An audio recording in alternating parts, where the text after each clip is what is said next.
The UN's 5 permanent members are the US, the UK, China, France, and Russia. And they retain the right to veto any potential course of action, to unilaterally expel the possibility of change taking place. Wallahi! This is a travesty. A cancer in the global community, prioritizing its interests over the welfare of the world, quite literally spewing blood in its sickness. The Uyghur people have been victims of a genocide at the hands of the CCP for decades. Yet China, their very oppressors, stand in the way of support or recompense. Ceasefire, which should be unanimously viewed as a good thing due to the reduction of death and potential for peace, was rejected in late November because the US was the only one to reject it. I can't do justice to the crimes, the wars, and the suffering this system has enabled, effectively enacted. But we can do justice in correcting it. What can we do?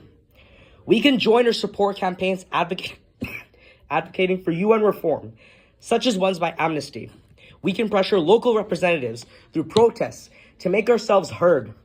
We can start by comparatively smaller things, like denying the veto in case of persecution and massacres, before we aim to abolish it fully.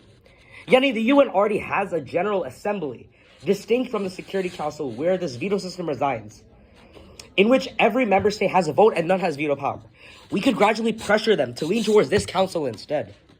We already have a target. This isn't some invisible monolith.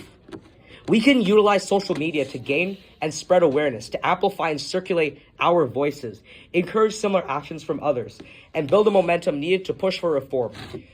Don't view it as I need to fix this issue. View it as I have to be the one who compels and enables others to contribute where I can't, to continue when I no longer can. The League of Nations, it collapsed because its members prioritized their interests over global welfare. The UN risks the same fate unless we act.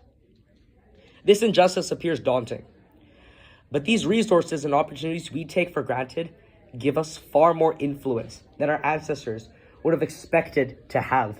And they too have had their share of injustices that they feared would persist forever, yet are so far gone today that we scarcely think about them.